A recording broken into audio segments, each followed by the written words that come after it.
Kadının bedeninde erkekte olmayan bir mucize var. Sadece hazdan sorumlu bir beden bölgesine sahip kadın. Adı klitoris. Fakat buna rağmen kadın ilk gece korkusu ve kaygısını yoğun oranda yaşayan taraf olur.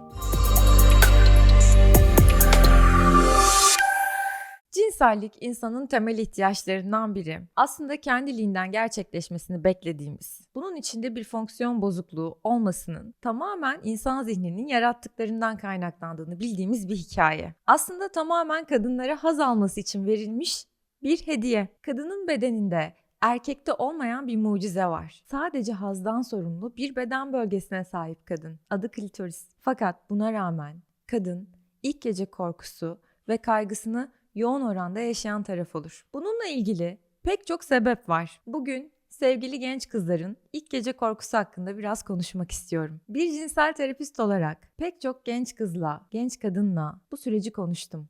Beraber anlamlandırmaya çalıştık. Sebeplerinin en önemli kısmı tamamen toplumsal mitlere dayalı. Toplumsal mitler gerçek olmayan bilgilere dayalı, korkutucu, ürkütücü hikayelerin genç kadınların inandığı bilgiler olarak hayatlarını etki etmesi demektir. İlk gece korkusunun temel sebeplerinden biri az önce anlattığım o haz dolu hikayenin meselede adının bile geçmemesidir. Kadına kendi bedeniyle ilgili bilgiler verilmez. Kadın bedenini korumak zorunda olduğu bir hikayenin içinde büyür, bir genç kız ve bir genç kadın olur. Dolayısıyla kadın olmanın o kadar da matah bir şey olmadığını öğrenen kadın aslında kadın olmaktan örtülü veya örtülü olmayan şekilde bir noktada utanır. Bu yüzden bir gün cinsellik yaşama zamanı geldiğinde bugüne kadar ona anlatılmış bu korku dolu hikayeler adeta hortlar. Onu korkutan bu hikayeler kaçınmalara, kasılmalara, ertelemelere, hatta bazen kimseyle birlikte olmak istememek kadar önemli kararlara etki ederken kişiyi hazdan uzaklaştırır. Bu mitlerin içinde ağrılar,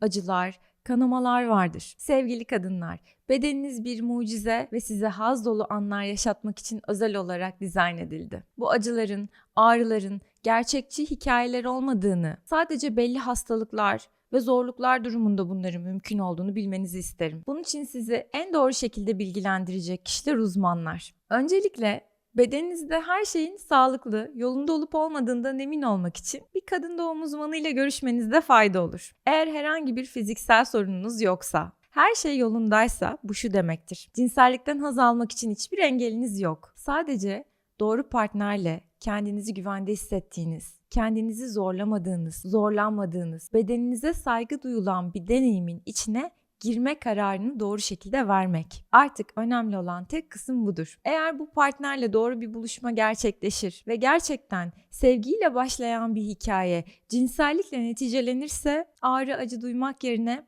haz almak oldukça mümkün ve kolay hale gelecektir. Lütfen öğrendiğiniz, duyduğunuz, inanmadığınızı düşünseniz bile sıkça kulağınızdan zihninize fısıldayan o mitlerin bir listesini çıkartın. Kızlık zarı ile ilgili olabilir. Cinselliğin sadece erkekler için keyif veren bir şey olduğu ile ilgili olabilir. Sizin haz almanızın ayıp, günah, yasak olduğu ile ilgili kültürel ya da dini motifler içerebilir bu mitler. Her neyse, lütfen mitlerinizin listesiyle bu kaygınızla beraber bir cinsel terapistin kapısını çalın. Unutmayın, insanın en büyük cinsel organı beynidir. Eğer beyninizden bedeninize giden mesajlar haz almanıza yönelikse İşler çok kolaylaşacak. Bunun için bilişsel çarpıtmalarınızı yani mitlerinizi düzenlemek, doğru bilgileri size psikoeğitimle aktarmak, sizi bedeninize yakınlaştırmak ve cinsellik sırasında neler yaşayacağınızı öğrenmenizi sağlamak bizim görevimiz. Bilgi, kaygıyı ortadan kaldıran en önemli unsurlardan biri.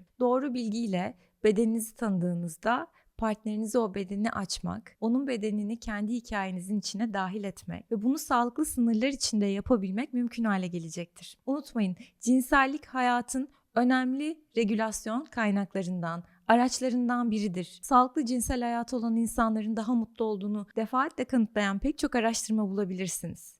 Ve cinsellik kadınlar için de hem bir ihtiyaç hem de bir kaynaktır. Üstelik sadece kendi bedeninizi değil, partnerinizin bedenini de başka bir biyolojik gerçeklik olarak tanımak ve öğrenmek, ondan korkmanızı, çekinmenizi de ortadan kaldıracaktır. Bu yüzden cinsellikten korkmanın, ilk geceden kaygılanmanın ve sağlıklı bir cinsel hayata sahip olamayacağınız fikrinin kaderiniz olmadığını size hatırlatmak isterim. Sağlıklı sınırlar içinde, gerçek ve doğru bilgilerle, gayet kolay ve hızlı gerçekleşen cinsel terapi yolculuğunuzun sağlıklı ve sürdürülebilir bir cinsel hayatın önemli ön koşullarından biri olacağını sizinle paylaşmış olayım. Hepinize keyifli, huzurlu, haz dolu günler dilerim.